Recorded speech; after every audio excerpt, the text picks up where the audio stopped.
to this day, when I'm making a video, I get nervous. And I remember watching like a roundtable discussion among celebrities, and they were sharing the same sentiment. To this day, when they make a movie, they get nervous. So that nervousness never goes away. You just have to learn to just let go and deal with it. It's almost like getting on a roller coaster. Just trust the process, right? If you're going to worry about the screw and the this and the that, you're going to, you're not going to enjoy yourself. And if you don't enjoy yourself, especially on camera, it will come across and it will become cringe.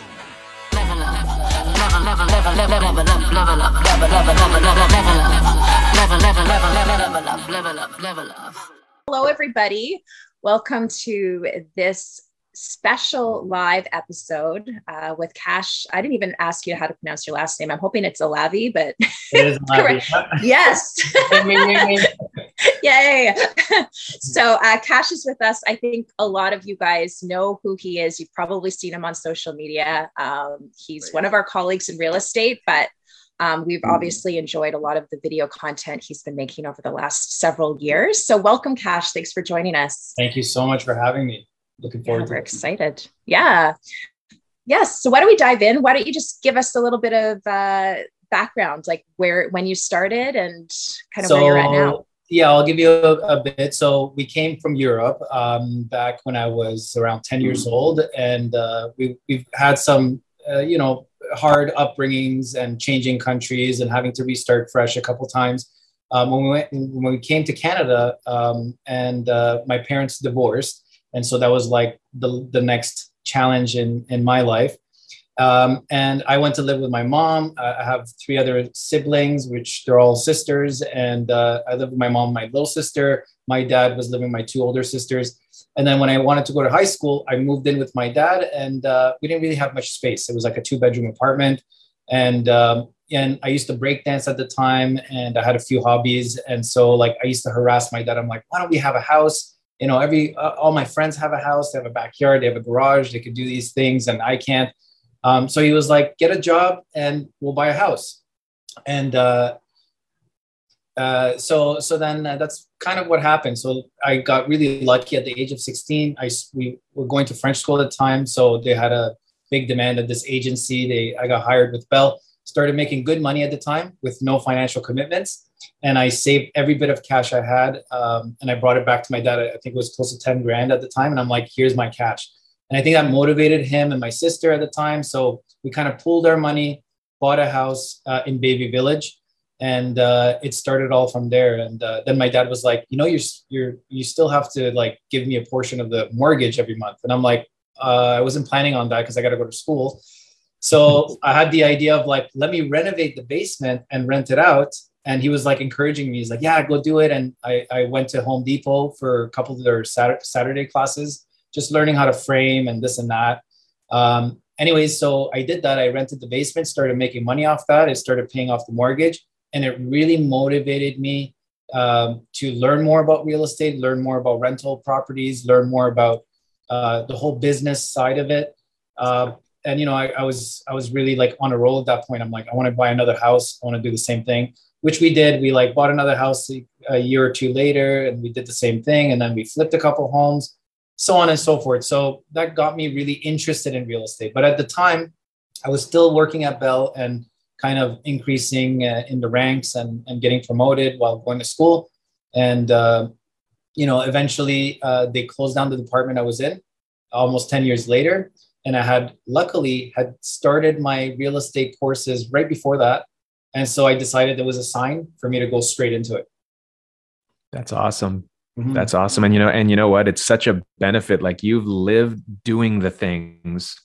Like how much benefit does that give you when you're dealing with clients now? And you can speak from experience as a renovator, investor, flipper, renter, landlord, all those things. Huge. Yeah. And one thing that helped a lot was while I was in work and while I was at school, I was a good kid. Like I had great relationship with everyone. And B, everyone knew kind of like what I was doing, renting, renovating, making mistakes. So when it came to real estate, they would come to me with their questions, even though I wasn't a realtor, but they wanted a friend's help. And so when I got into real estate, it was kind of a bonus because I got some clients to start with. from those referral sources, right?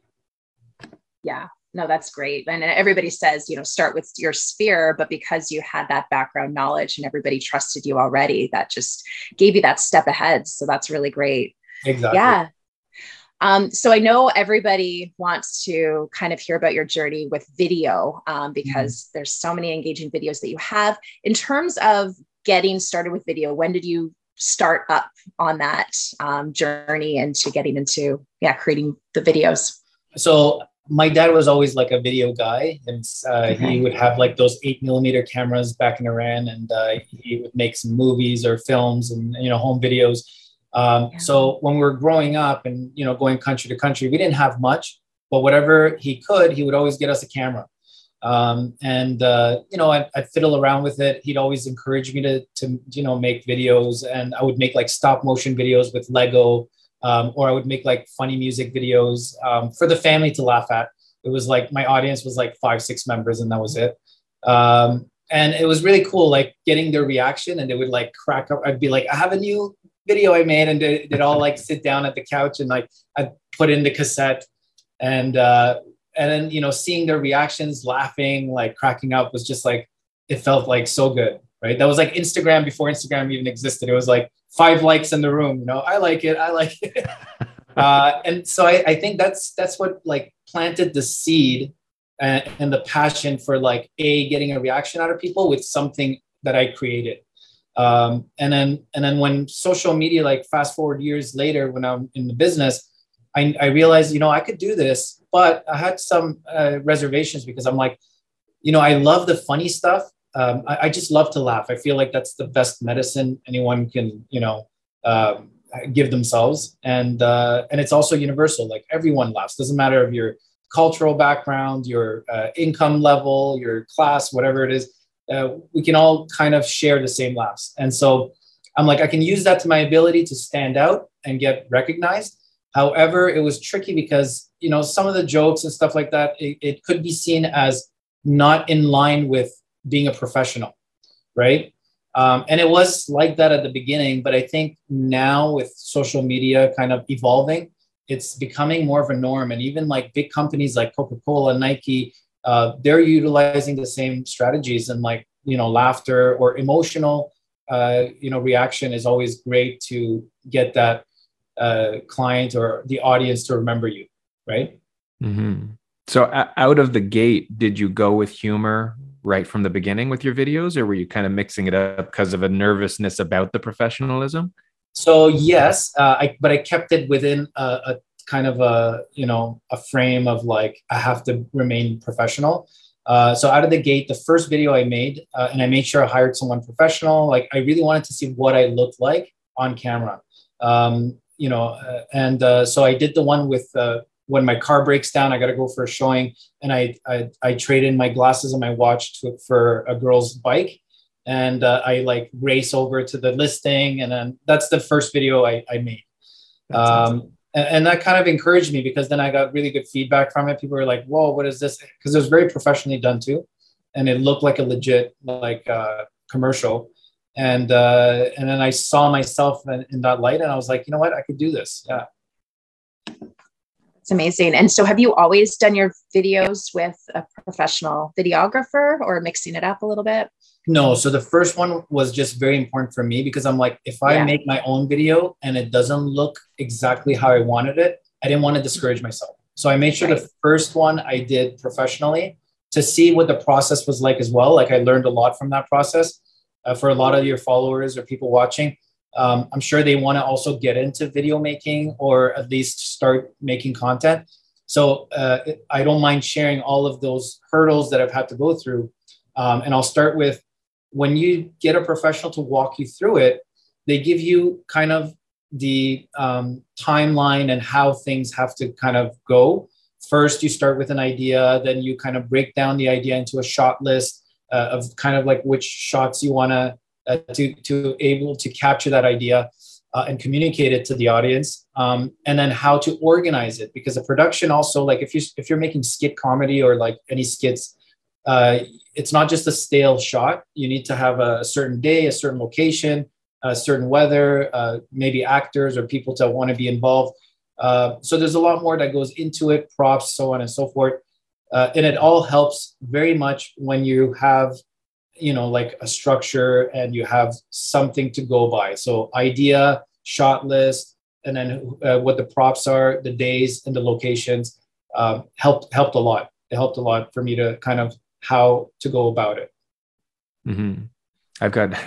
I always feel like I've got so many questions and I'm going to space them out. I'm going to start with maybe something. I'm sure at some point you've dealt with it, although I find it hard to believe, but we talked before we started going on the air about the stuff we put out there that can be, cringeworthy for people, the stuff that doesn't hit a tone or that we look back on and say, oh shit, like what was that? What was I thinking?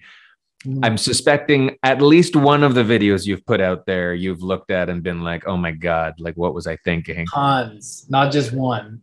So, well, I mean, it's interesting though, because you started professional or you started with a professional video. You said they haven't all been that way.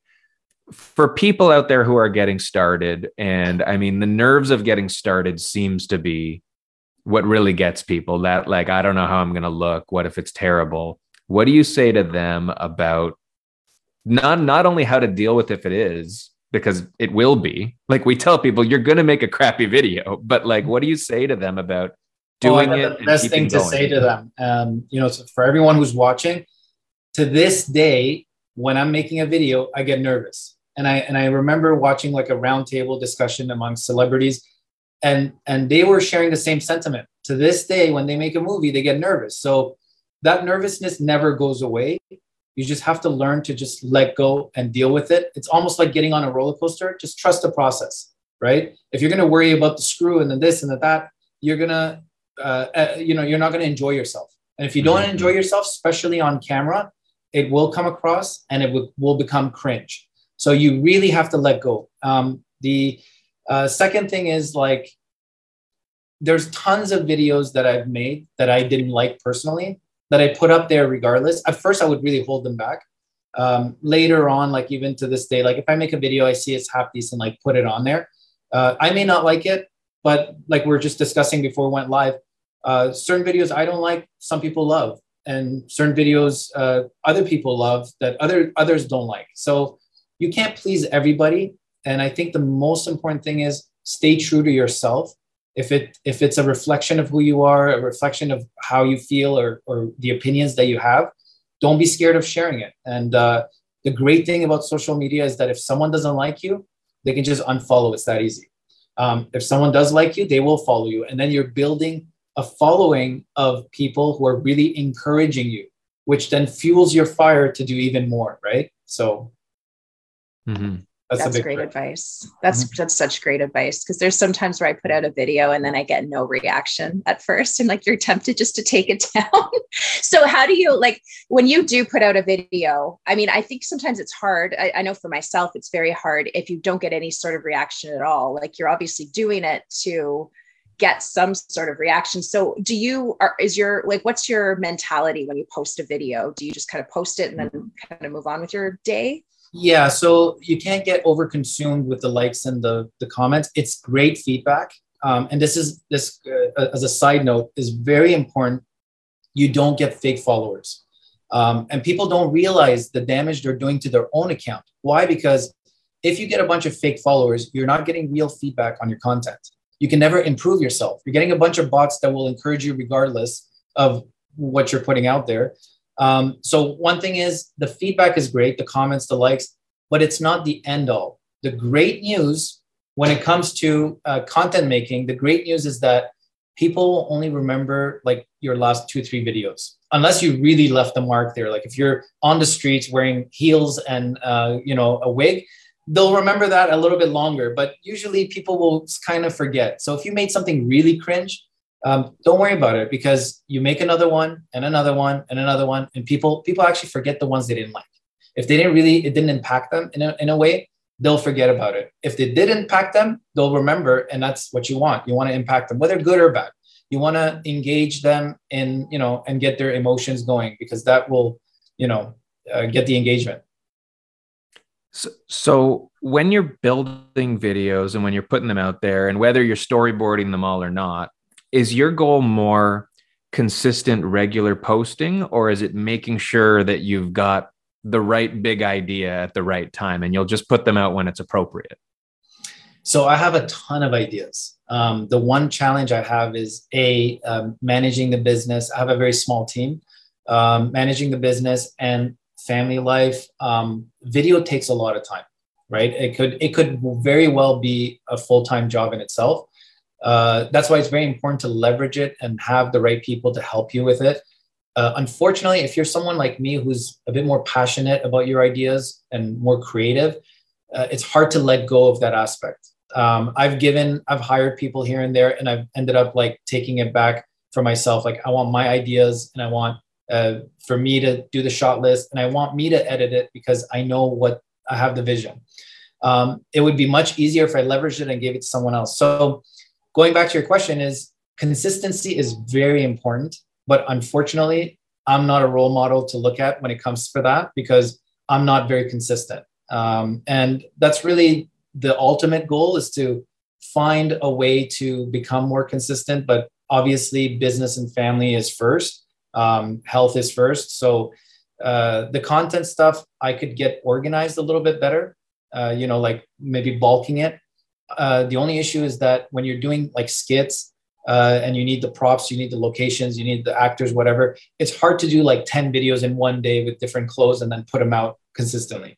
Mm-hmm. So that's a challenge that I'm trying to deal with. So consistency is very important. You don't have to be like consistent like every day because it also consumes you mentally.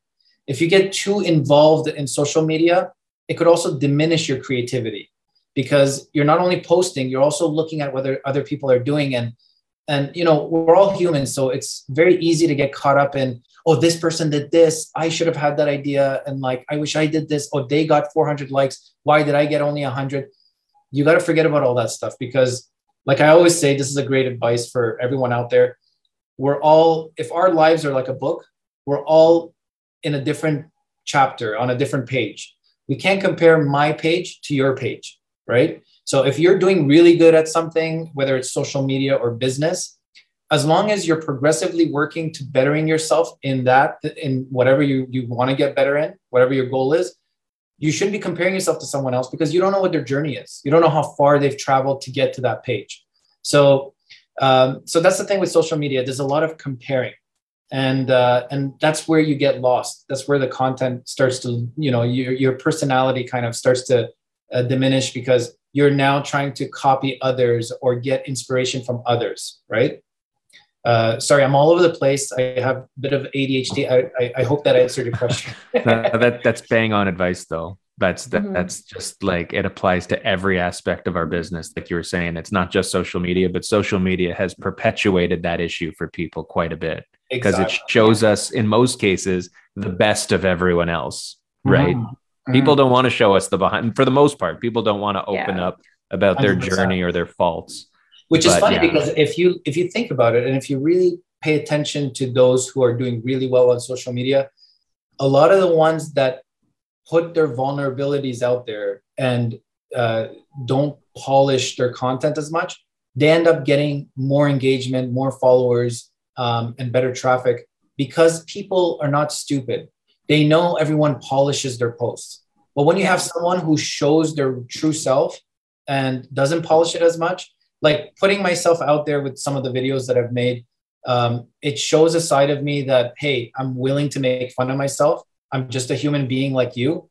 And it's made it so much easier for someone to just reach out to me. And when I sometimes I'll run into people who follow me and they're like, I follow your content, like and I can see their big smile, like, because they've already have this image of me in their mind that like, I'm funny, I'm myself, I'm very laid back, and they can approach me, right? So being vulnerable is not bad. It's a good thing to show on video. And sometimes you make mistakes. Making mistakes is great because it makes you more human. Absolutely. I mean, we definitely need more of that. And it's nice to see that you do that because it just I think people just really struggle with that initial video or that initial point in putting themselves out there. And I also think there's a lot of people out there that see you or, other agents that are just so funny and have such a great entertaining video. What do you say to those people that might not they're just not funny, and that's okay? Like what would you advise them if they do want to get into video? So that's completely fine. What I think the best thing to do is, one great thing that's come out of social media is that it's kind of like a mirror where I get to look back on myself. And what's very important with social media is that you have to truly find yourself.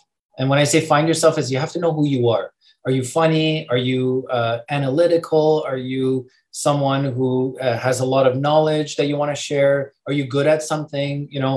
It's very important to like do a lot of digging deep. The good thing is you don't have to have it all figured out on your first video.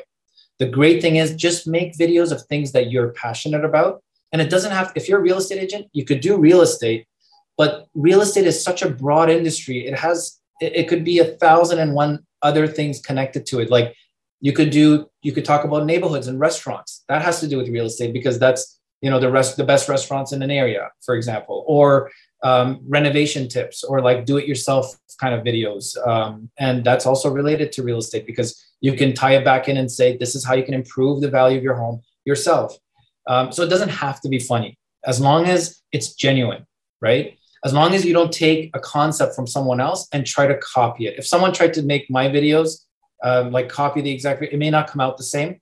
They may do it better if they're funnier or they have a better looks than me. I don't know, but it could also, it just won't be exactly the same. So I think the first thing to do is just make content without really overthinking of it and just get going, then tweaking it towards the direction you want to go in. If it does help anyone, I've been doing it for like 3-4 years. I'm still trying to find the right path. And I can feel like if you look at my page from top to bottom, you can kind of see an evolution of like where I was at and which direction I'm kind of going in, had a bunch of kids in between. That kind of swayed my vision on things and my priorities.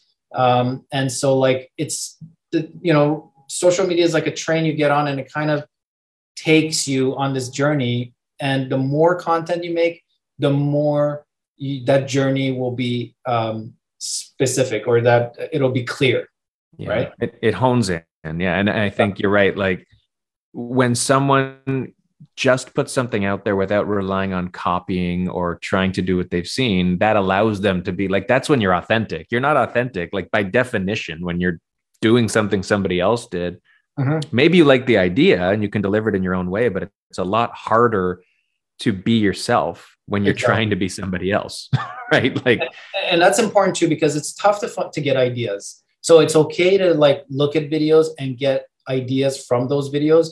You don't have to invent a brand new idea. You can just innovate. So take someone's idea, maybe in a different industry, and then put your spin on it, make it your own. And that's okay too, because obviously for a lot of realtors who are not maybe passionate about making content, but they know they have to going forward to get the business, you can start that way too. So you can start with a template. And even if it's standard and it's similar to everyone else, it's okay, because at every step of the way, you're learning something. So even if you copy my video, it's not a bad thing. Go ahead and do it. Because it'll teach you how to get comfortable on camera. It'll teach you how to maybe edit a video, how to put something together, how to post, how to engage with your followers. So you're still learning a lot, even though maybe your idea isn't original or it's not the greatest. There's so many things to learn off of social media. And when I started, I'm like, I got to first get comfortable on camera. And if it's any comfort to anyone watching, I used to have like crazy sweats when I was on camera. I couldn't even talk. I used to be like, my voice would tremble and I could barely speak. And so like, then I went back to drawing board. I'm like, okay, I got to make videos that are like just one-liners because I can't talk too long. I'll forget what I'm trying to say because I'm thinking of 1,000 things and so on and so forth. So nobody has it figured out on the first try. No one's a natural. You just got to work towards it and you can make it easier on yourself. So you could do a lot of videos that don't have long scripts. You can do very short scripts, mix it in with like clips of the house or whatever you're showing. And then you can do voiceover, which is easy to do behind the scenes. You can do one line at a time and put it all together, and it sounds like you did the whole thing as a script. So there's lots of tricks and to make yourself look better. And the great thing is, once you start looking better on camera, you actually start saying like, that's me. I did a great job. And it gives you more confidence, and then you get better. So, you kind of like fake it to make it almost. Well, and I mean, you mentioned your progression and your page and what people will see. So I think that's a good segue to me actually trying to share a shot of your page here. And let's take a look at some of this stuff. Everybody's like, okay, you're calling this guy so funny. Let's see what this guy does. Let's see what this guy does. There's a ton of favorites that we were talking about. But are you guys seeing your page there? Did I share it okay? Yeah, I can see it. Cool. So for everybody who's not yet following Kash, this is his page here. Pretty simple handle. It's right there. First name _ last name. Follow him. By the end of this, he's going to be at 7,000 followers, no doubt. I hope so. But I think what you were saying, like when I was looking at this too, and I was looking over time at some of this, there is a bit of a progression to the feel of it. I mean, I think you've got kind of a consistently professional look. Maybe I didn't go back far enough. I don't know if you were ever out of a suit, but I think no. You can definitely see even just the mood of the videos without going into a video. Like when we look at Toronto Realtors in winter here, some of these cover images, and maybe before we show a couple, Instagram is like, that's like home base for you. Do you also like operate on other platforms with a lot of video content, or this is where the home is pretty much? Yeah, so Instagram's my main platform. People kept telling me, hey, you should put your stuff on TikTok. It'll do well. I did. It's a whole different language. TikTok versus Instagram. TikTok is music driven. So your videos would do well if you use a trending audio, where Instagram gives you the ability to like, show more of yourself, do the stories. Now TikTok does stories as well. So they're very similar now, but Instagram, I just got used to, and that was my first platform. I would say start with one platform. Don't try to overstretch yourself, because you're just giving yourself more anxiety if you're trying to go further than that.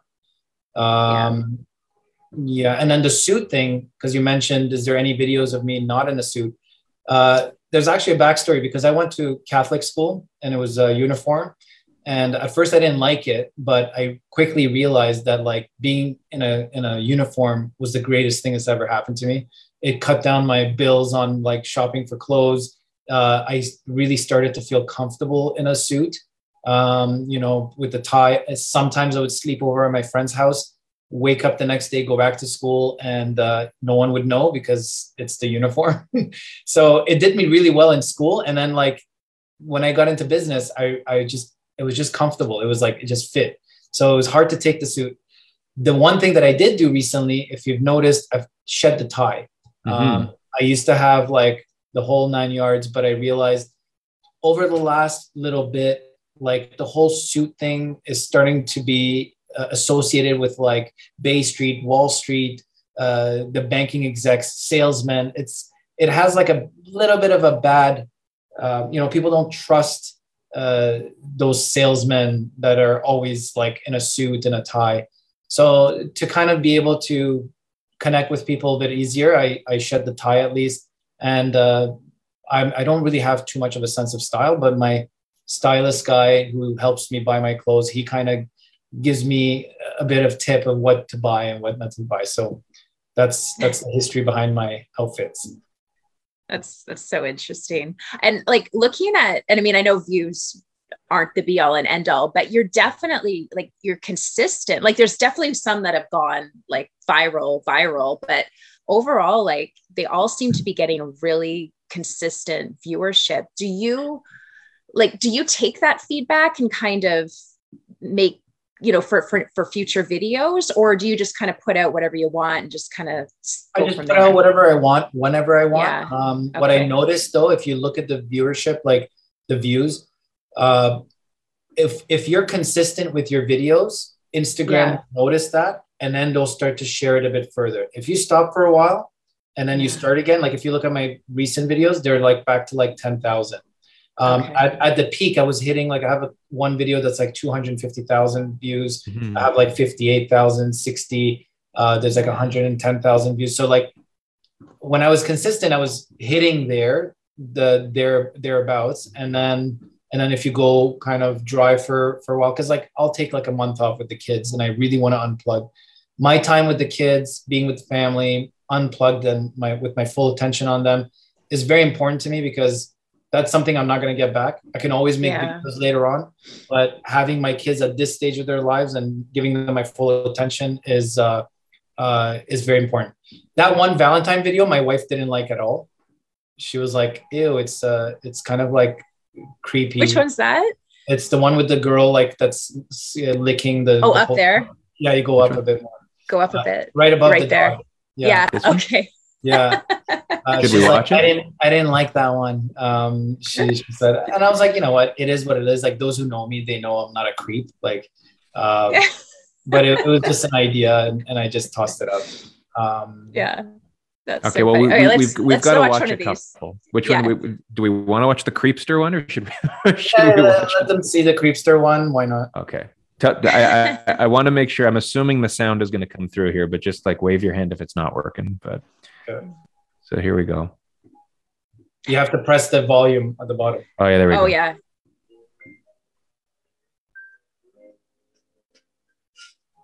Kash Alavi, we believe you shouldn't buy a house unless you fall in love. Like this scene here, the guy humping the walls. I think so too. So yeah, it was a little bit aggressive. But the point was that the couple loved the house so much that they were like making love to it. Yeah, so that's good. amazing. Yeah, so good. And but it's on. I don't want to say it's on brand because, like you said, you're not a creeper, but like it's on point with when you're putting it out there. It takes the generic Valentine's whatever post and makes it something people are actually going to want to look at. And like we're seeing with a lot of these too, like you've been evolving your cover image game a lot, where like that's what draws people into going further, right? Like when they look at it, it's going to be very like when I see this picture of a dude standing in water, like now I need to click it to see what it is, right? Yeah. Or spooning a dog or whatever. And I don't know. I mean, I kind of want to see what this water one is. I don't know what it is, but I haven't seen this one, so I'm gonna go to it.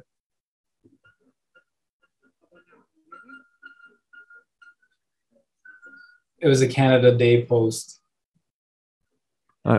Yeah, it was not, that one was something. We were camping actually, and I'm like, wait, I have a quick idea. I'll bring my suit that I don't want to wear anymore, and we'll just do a little Happy Canada Day. That's cute. A couple tips, like as people are looking at this, I would say, because I've seen a lot of realtors in my office will come to me and be like, what do you think of this? Or like, can you help me out with the video I want to make? Even at the car club I'm a member of. So they'll show me a video and then they'll have like super long clips. People's attention spans are so short. The first 3 seconds of your video is super important. That's why like the thumbnails, like, you know, how it's like kind of baited you to click on that one because I was in the water with a suit. You know, like having a wig on or whatever, like the first few seconds has to almost capture the attention to keep them there. And then I would say use short clips. There's always got to be something changing in your video. If you have a still shot, it won't do as well. Even though I will have some still shots, mostly the tips and stuff like that I'm giving. But I try to keep my tip videos or like real estate related stuff, if I can, under 30 seconds. Because people will give you 30 seconds, but then after that, if you're going on, and we have to remember as realtors, a lot of people are not in the industry. They won't understand half the things you're talking about. So you only have to present them with a one-liner and that's it. And then like, let them digest and make another video, but another one-line tip. Right. Well, that's important too, because there's a point to making these. Like you're not just doing it to win an Emmy, right? Like this is the entertainment is your vehicle to business ultimately, right? Exactly. So without getting to the point, at some point in the video, or at least through the progression. I don't know if every video you put out there has a clear business ask necessarily, right? I don't think they all do, but people get to know you over time. And like you said, as they continue to follow your stuff, they know what you do for a living, right? Like, yeah. And the other thing is, like, I want to say is most of the ideas I have for these videos, there is an underlying professional message behind them. I don't know if people have noticed, sometimes they could go unnoticed, but subconsciously you'll pick up on it. Like, so that one with the red card, that's the first video I ever made. That's the one I was talking to you about, the professional video I made. Okay. And the message of that video was, I will get you to see that house, or I will make myself available to my clients, regardless of whatever it takes. Right. Yeah. So you can click on that if you want to show it. Kash may look like a real estate agent. He spoke like one. Kash, Hey Kash, is this place on Glenallen still up for sale? I'll be right there. He certainly drove a car like one. So my car breaks down. Stupid. She looks stupid. So I give her my watch and my thing, and I take her bike. See, Kash wasn't your average agent of real estate. He was prepared to do whatever it takes. Oh, hey. Yeah, so that was the first video I made, Kash Alavi. and it had a decent feedback. It kind of got me started and encouraged. But the message there was, I'll do whatever it takes to get you there. And like, if you really do look at the other videos, and like, although they're funny, I try to have a professional message planted in there that either it shines light on who I am or my service and so on, right? Like even the one where I was in the heels and the wig, it was like, because I keep thinking, you scroll on TikTok and you see like all these videos of people that just show their outfits or whatever. And here I wanted to say, there's a lot of realtors that do that too, but if you're choosing someone, don't just choose them based on looks. And that's what it was. Absolutely. We got to watch that one. Got to watch that one because I love that one too. But that one just, that has a really good message. It may not be as cute as some other realtors. I'm not going to have a ton of knowledge and experience. Yeah. Hire based on knowledge, experience, quick and results, simple. not Quick, looks. simple, impactful. And another thing that I think goes overlooked by a lot of, in our space, a lot of the content that realtors are putting out there, they might not realize it, but it's more them flexing to other realtors than it is reaching out to consumers, like the actual people they want to gain the attention of. Exactly. And that goes back to your not caring about what other people are doing thing, right? And when we put stuff out there, at least unless you're recruiting or something, and there's a reason you're reaching out to our own industry, do it for the benefit of the people you're trying to reach. And your videos do that. You're giving professional messages to your would-be clients, not to other realtors necessarily. Exactly. I mean, it's very easy to fall into the same template as everyone. And unfortunately, being in real estate, for some reason, we have to flex all the time. We have to show that we're successful, we made it, and that's how we're going to get more business. You can do that, but subtly. You don't have to do it loud. You don't have to have a Rolex watch. Like I don't wear expensive accessories. And like, as long as you're well put together, you're well spoken, and you're active, people will know that you're successful because you're out there and you're making things happen.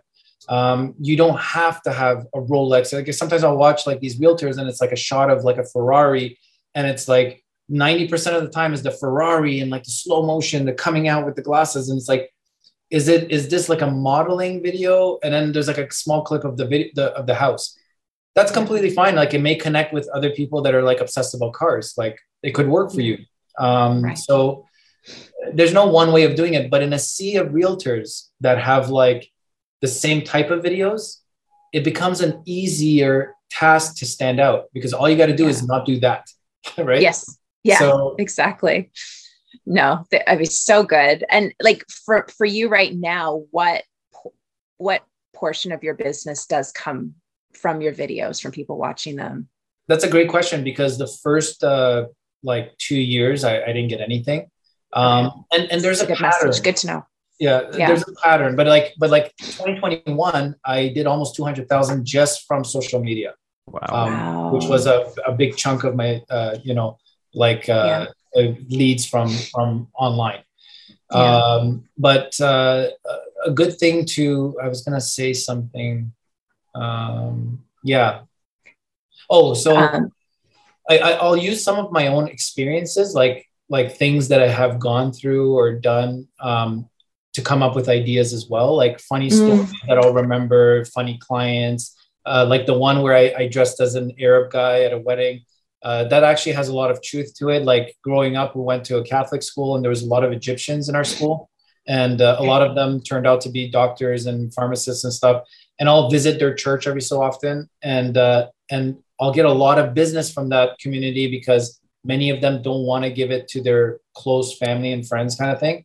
So I'm like the odd one out there at that church. I'm not Egyptian. I don't speak their language, but they know of me. They know my family and so on. And I know them. So it's a tight community, but I'll go to their weddings and then the whole thing turns into like a lead generation wedding for me because like they'll come to like, oh, hey, like I have a question for this. So I kind of took the idea from there. And it's like, it's funny because I'll go to these weddings and I'll dance with them. I'll like pretty much imitate them. And in return, like I get all this business and leads out of it. So I use that as like an inspiration. Yeah. Oh, that's so good though.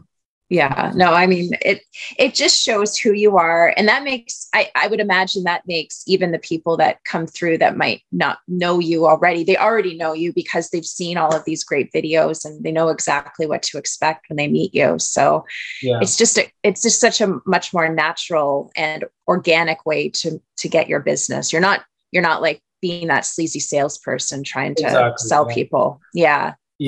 One thing I did want to say, like for anyone that's looking to get into content making, making videos, social media, I personally have noticed this where there is a little kind of a template of a journey that you'll go through. Like you'll go from not posting anything to posting something, and every one of your followers will encourage you. So you'll see your first two posts will do really well. And then you'll kind of put more posts out there, and then it will kind of die down. Because people's mentality is like, let's support this guy. Yay, he's putting content out there. We want to see more. We want to see more of him. And then after a while, it's like, okay, now we get it. Like you're trying to put a lot of content. You can stop now. Or like, you don't need my encouragement anymore. Obviously, you're going for it. And then once they see you've been consistent for a long time, then they'll come back and be like, you know what? Good for you for keeping it going. So, but not that you should be really paying attention, but that's usually the trajectory. And you know, there's a lot of talking about like the haters and stuff like that. I always say, don't focus on haters. I hate that language. I hate that people say, oh, you know, F my haters or like this and that, because it will only make you focus on that aspect of it. Focus more on the people that are encouraging you or like giving you feedback and the people who are honest, because then you can go to them and say, you know, what do you think? Like I always ask my wife, like, was this too creepy? Was I too, across the line? I love making things that are borderline like provocative, where people are like, whoa, what is he doing? You know, like, because I want to get that emotional reaction. So, well, that's it. I mean, it's like what they say, like, there's no such thing as bad press, right? Like, even if it gets, as long as you're not being offensive, being provocative or being against the grain is often a good thing, because it just means you're going to get more attention. And if the attention teaches you that it was the wrong direction, it's like you said, you know, it's out there, move on, right? Like you've got the feedback. So from like a technical perspective, because again, like a lot of people watching are interested in maybe doing this for the first time and maybe get spooked by the idea of professionals and big equipment and things like that. When you're not doing it with a professional and with a team behind you, is it really just like yourself and a phone, or like what's the baseline that you would tell someone to start with for video? So this is the thing. A professional video will cost you like depends on what you're doing. If you're just doing like a tip video and it's a stale image or whatever, a stale shot, it'll probably be like $200 for someone to take it, put the mic on you, blah, blah, blah, edit it, so on and so forth. If you're doing like a skit stuff and you want to do a few different locations, it could go into $600, $700, $800, $2,000 and up. I can show you like my phone here. Like you'll see there's like tons of footage that are of me like retaking, like, you know, retaking and retaking the video because I wasn't happy with it. So a lot of it is done on my phone now. It doesn't take much. We're living in the best time for content making because you have everything you need right there. All you need to do is watch some YouTube videos on like lighting tricks, you know, because lighting is very important. Sound is very important. And keeping your videos short and like entertaining. So there's a bunch of little tricks and tips you can learn off of YouTube. But what I would say is maybe do 1 or 2 with a professional just to see what their process is like, and then imitate that process on your own phone. You will have to ask someone to hold the camera. I had my assistant do that. Sometimes I'll have my teammate do that, and just get over the fear of it and just do it. Because the great thing is, if you don't like your video, you don't have to post it. So make a video, stop tripping out on camera. Just do it as if you're not going to post it. It's for your own life, for your own sake. And if it turns out great, put it on. Yeah. That's great advice. I mean, so much great advice that you've given us. It's been amazing. So as we wrap up, what's next for you? What are you working on, or what kind of goals do you have? Yeah, my biggest goal right now. So I've done pretty well with like, and ever since the pandemic, it's kind of cut the fat of like, you know, my time, my schedule and stuff. So my main focus is like family, business, health, and like, you know, miscellaneous, like things that are recreational with friends and stuff.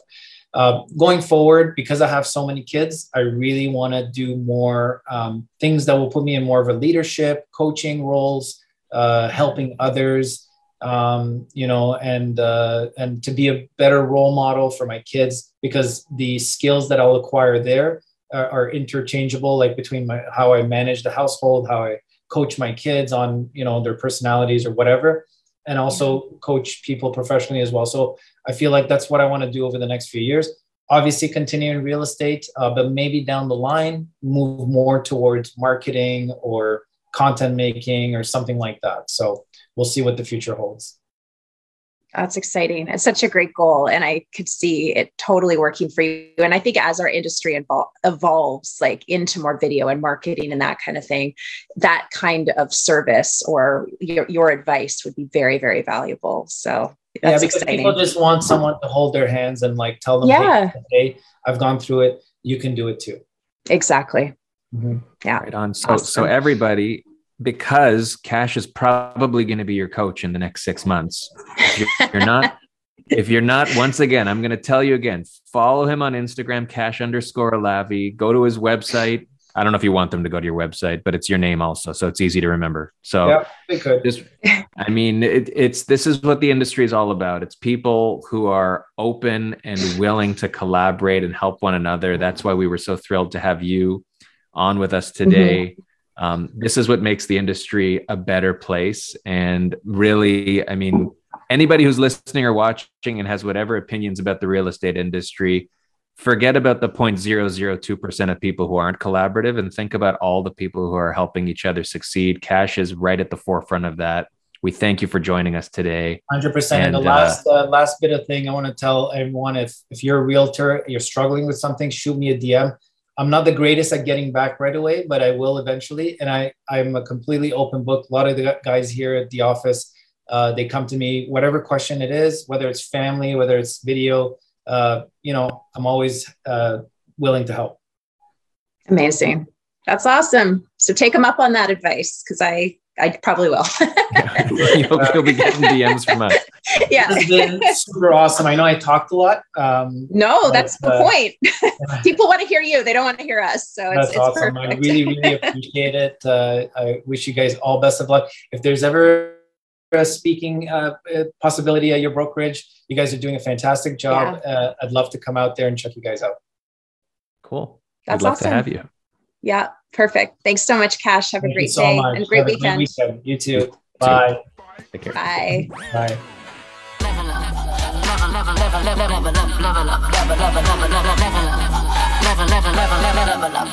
Level up.